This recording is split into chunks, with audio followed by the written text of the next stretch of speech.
ज्ञानदूत कार्यक्रम phase second में आप सभी का स्वागत है। आज हम जनरल क्लासिफिकेशन ऑफ इनवर्टिब्रेट की चर्चा करेंगे। जंतु जगत का वर्गीकरण अनेक वैज्ञानिकों ने, अनेक लेखकों ने अलग अलग प्रकार से किया है। उनका आधार भी भिन्न भिन्न है। उनमें मुख्य आधार आवास, संगठन का स्तर, सम्मिति, भ्रौणिकी और देह गुहा को शामिल किया जाता है। हम जिस क्लासिफिकेशन की बात करते हैं वो हाइमन, बार्न्स एंड स्टोरर के क्लासिफिकेशन पे आधारित है, जिन्होंने इस जगत को 32 फाइलम, 68 क्लासेज एंड 350 ऑर्डर्स में विभक्त किया है।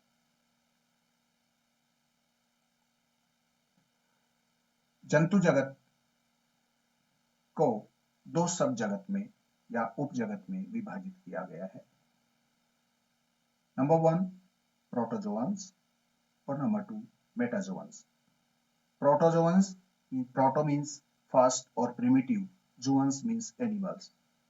प्रथम जंतु यूकैरियोटिक ऑर्गेनाइजेशन के इस समूह में सम्मिलित किए जाते हैं। ये माइक्रोस्कोपिक सूक्ष्मदर्शी होते हैं, एक कोशिकीय होते हैं। जीवद्रव्य कोटिका इनमें शारीरिक संगठन होता है। अधिकोशिकीय कार्य की श्रम विभाजन देखने को मिलता है। इस उप जगत में एक फाइलम, जिसको एज सच प्रोटोजोआ के रूप में स्वीकार किया गया है। दूसरा उपजगत मेटाजोआ। ये सामान्यतः बड़े और बहुकोशिकीय जंतु होते हैं। इनकी संरचना जटिल और सेलुलर डिफरेंशिएशन वाली होती है। इन जंतुओं में cell, tissue and organ system grade का बॉडी ऑर्गेनाइजेशन देखने को मिलता है। फिजियोलॉजिकल डिवीजन ऑफ लेबर यहां पर स्पष्ट देखी जाती है। मेटाजोआ को 3 ब्रांचों में विभक्त किया गया है: मीजोजोआ, पैराजोआ एंड यूमेटाजोआ। मीजोजोअन्स ससाइल और पैरासाइटिक होते हैं। इनमें सामान्यतया 2 लेयर उपस्थित होती हैं। टिश्यूज एब्सेंट होते हैं। डाइजेस्टिव ट्रैक्ट एंड माउथ जो है वो भी एब्सेंट होता है। पाचन इंट्रासेलुलर होता है। बॉडी सरफेस छिद्रित नहीं होती और यहां पर फिजियोलॉजिकल डिवीजन ऑफ लेबर स्पष्ट दृष्टिगत नहीं होता। पैराजोअन्स, पैराजोआ के जो जंतु होते हैं ये सेसाइल या स्थानबद्ध होते हैं। यहां टिश्यू और ऑर्गन स्पष्ट नहीं होते। पाचन तंत्र या डाइजेस्टिव ट्रैक्ट इनमें भी अनुपस्थित होती है। इनमें पाचन अंतःकोशिकीय होता है। इनका शरीर छिद्रित होता है। ये डिप्लोब्लास्टिक जंतु होते हैं। सामान्यतया physiological of division of labour जो कार्य की श्रम विभाजन है इनमें भी स्पष्ट रूप से दृष्टिगत नहीं होती। यूमेटाजोअन्स ये गतिशील होते हैं, कुछ इनमें स्थानबद्ध भी देखने को मिलते हैं। यहां पर वेल डिफाइंड टिश्यूज देखे जा सकते हैं। माउथ और डाइजेस्टिव ट्रैक्ट जो होती है वो स्पष्ट देखने को मिलती है। पाचन intra as well as extra cellular होता है। शरीर छिद्रित नहीं होता।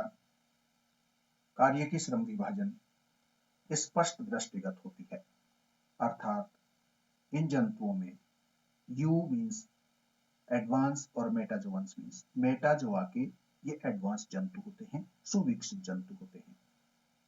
पैराजोआ के अंदर एक फाइलम यहां पर होता है और जिसे हम कहते हैं पोरीफेरा।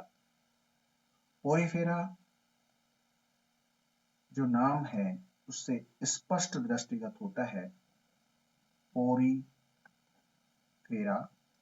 पोरी मीन्स पोर और फेरा मीन्स बियरिंग, अर्थात छिद्र युक्त शरीर इनका देखने को मिलता है।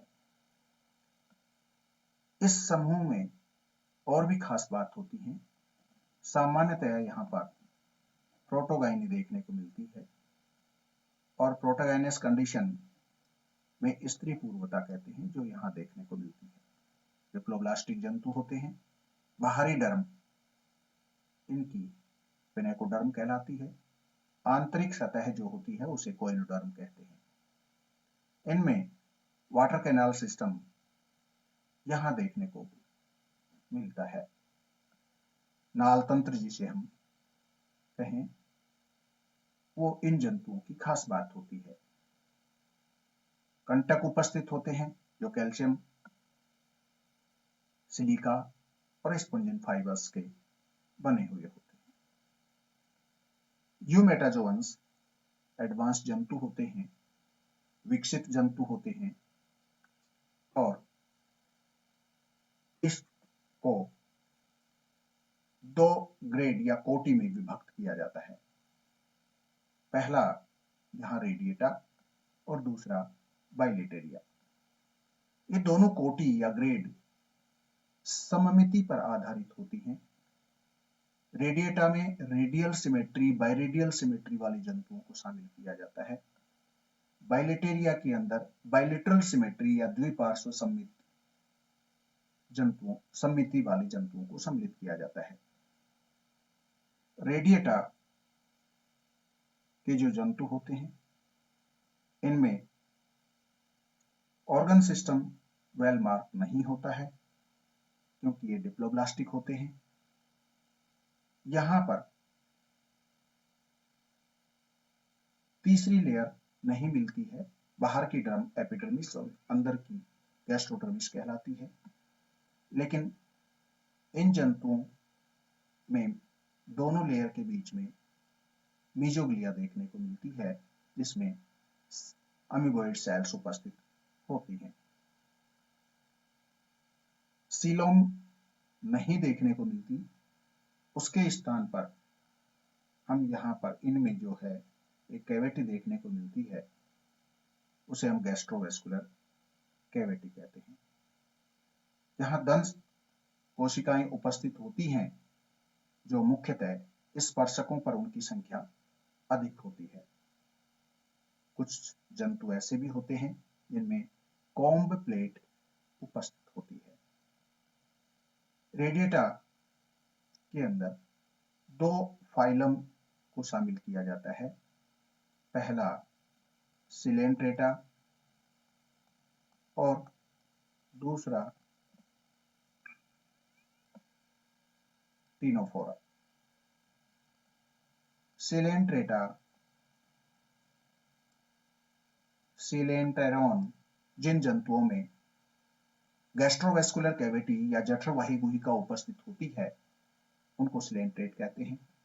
इसी फाइलम का दूसरा नाम भी है जिसे हम कहते हैं निडेरिया, और निडेरिया का तात्पर्य है यहाँ है जिन जंतुओं में निडोम या दंश कोशिकाओं का एक समूह उपस्थित होता है।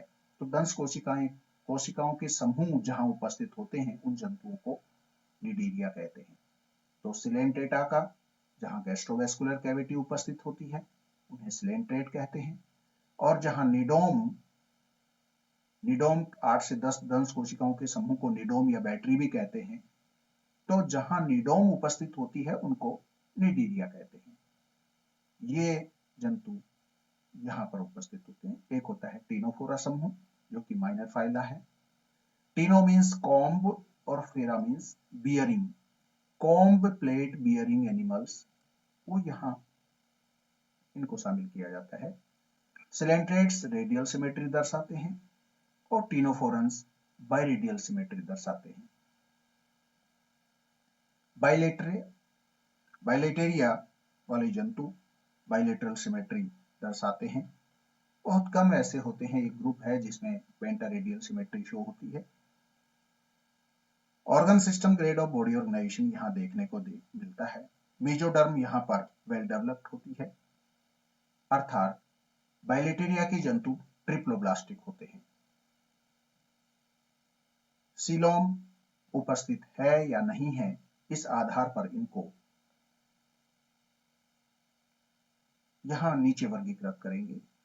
लेकिन बाइलेटेरिया को एम्ब्रियोलॉजी के आधार पर दो समूह में वर्गीकृत करते हैं, एक है प्रोटोस्टोमिया और दूसरा है ड्यूटेरोस्टोमिया।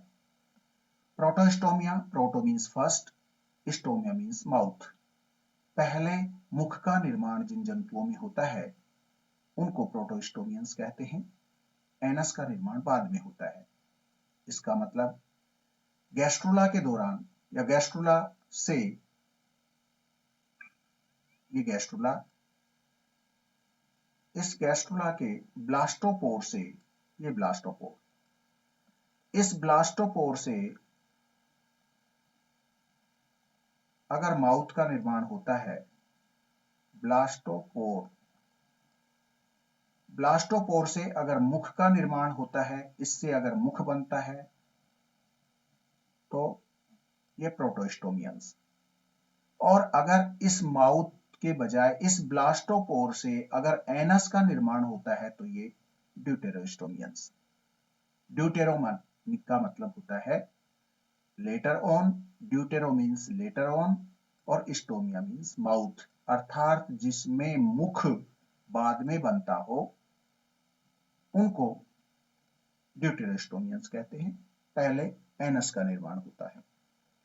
प्रोटोस्टोमिया में पहले मुख का निर्माण होता है, एनस का निर्माण बाद में होता है।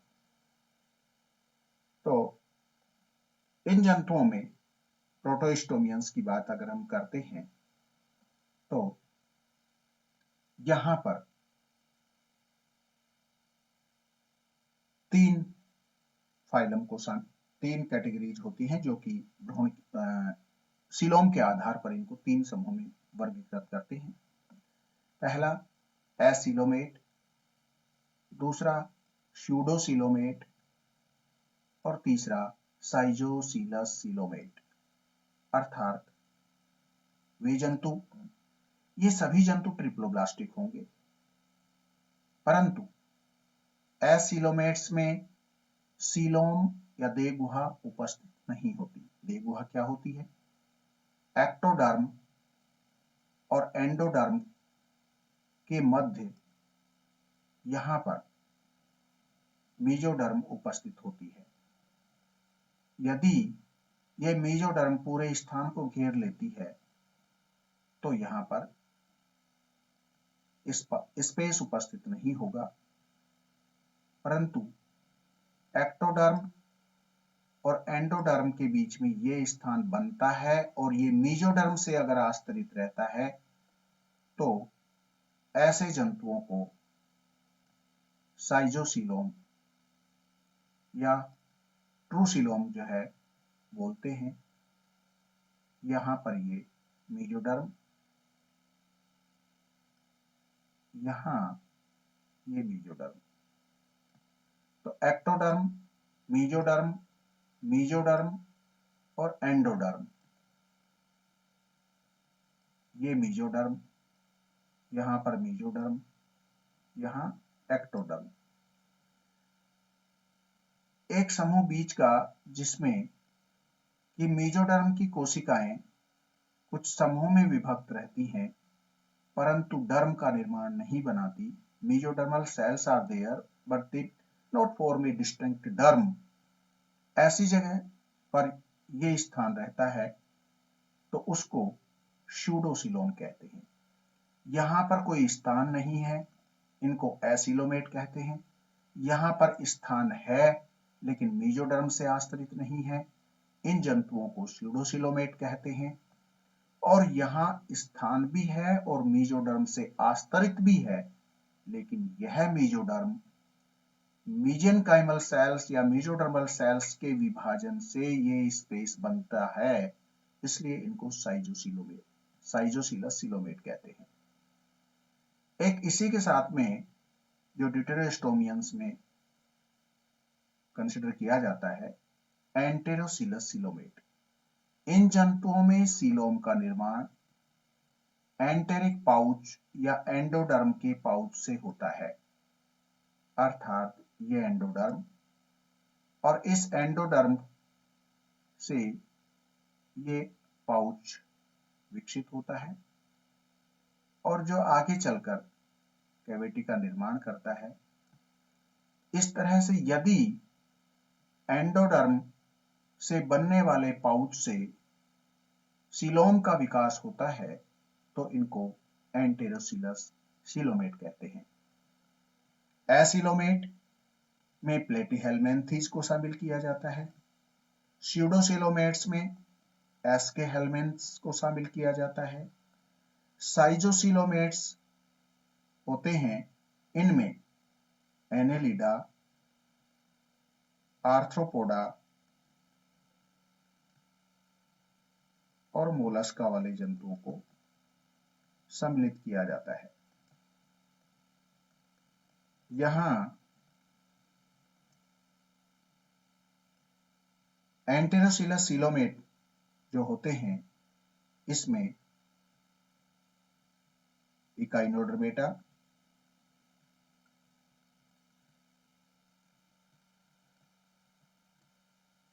हेमिकोर्डेटा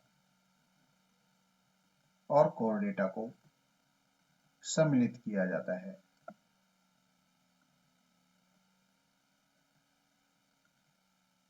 इस प्रकार से यहाँ 3 फाइलम, एसिलोमेट में एक फाइलम जिसे हम प्लेटीहेल्मिन्थेस कहते हैं। प्लेटी मीन्स फ्लैट और हेल्मिन्स मीन्स वर्म्स, अर्थात चपटे कृमि, उनको शामिल करते हैं इस समूह में। स्यूडोसिलोमेट जो कूटगुहीय होते हैं, इसमें एस्केहेल्मिन्थेस को और एस्केहेल्मिन्स का मतलब यहाँ पे होता है, एस्के मीन्स राउंड और हेल्मिन्स मीन्स वर्म्स, राउंड वर्म्स, गोल कृमि, इनको शामिल करते हैं स्यूडोसिलोमेट में। साइजोसिलोमेट में एनेलिडा में का शब्द का निर्माण एनुलाई बियरिंग एनिमल या छल्लों से बना हुआ शरीर, इस तरह से पूरे के पूरी शरीर में रिंग उपस्थित होती हैं। और यहाँ आर्थ्रोपोडा, आर्थ्रो से मतलब होता है ज्वाइंटेड और पोडा मीन्स अपेंडेजेस, संधि युक्त उपांग जिस समूह में या जिन जंतुओं में मिलते हैं, उन सब जंतुओं को यहाँ पर सम्मिलित किया जाता है। मोलस्का, मोलीज मीन्स यहाँ पे सॉफ्ट बॉडीड एनिमल्स, अगर शेल हटा दिया जाए तो वो सॉफ्ट बॉडी रहेगी, तो यहां उनको शामिल किया जाता है। आर्थ्रोपोडा जंतु जगत का सबसे बड़ा फाइलम होता है और इसकी एक क्लास, सबसे बड़ी क्लास इंसेक्टा होती है और इसका ऑर्डर कोलियोप्टेरा सबसे बड़ा ऑर्डर होता है। इस तरह से आर्थ्रोपोडा सबसे बड़ा फाइलम, इंसेक्टा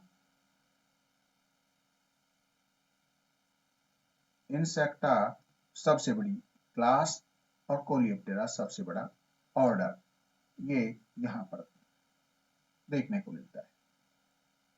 एंटेरोसिलोमेट्स में इकाइनोडर्मेटा, इकाइनो मीन्स स्पाइनस, डर्मेटा मीन्स चर्म, सूल युक्त चर्म यहां पर, और इनकी खास बात होती है इकाइनोडर्म्स पेंटारेडियल सिमेट्रिकल होते हैं, पंच और ये सममिति इनमें देखने को मिलती है। परंतु लार्वा जो होता है इनका बायलेटरल सिमेट्री होता है, इसलिए इसको इस रेडिएटा वाले ग्रुप से हटाकर बाइलेटेरिया वाले ग्रुप में रखा, क्योंकि इनकी डेवलपमेंट में लार्वल स्टेज जो होती है, इनका जो लार्वा बाइप्लेरिया लार्वा जो होता है वो बाइलेटरल सिमेट्री शो करता है। हेमीकॉर्डेटा, हेमी मीन्स आधे और कॉर्डेटा मीन्स जहां पर नोटोकॉर्ड उपस्थित होती है। हालांकि notochord is not distinct, buccal diverticulum is there, लेकिन माना जाता है कि भाई ये नोटोकॉर्ड का ओरिजिन हो रहा है, इसलिए उन जंतुओं को यहां पर हेमिकॉर्डेट्स में शामिल करते हैं।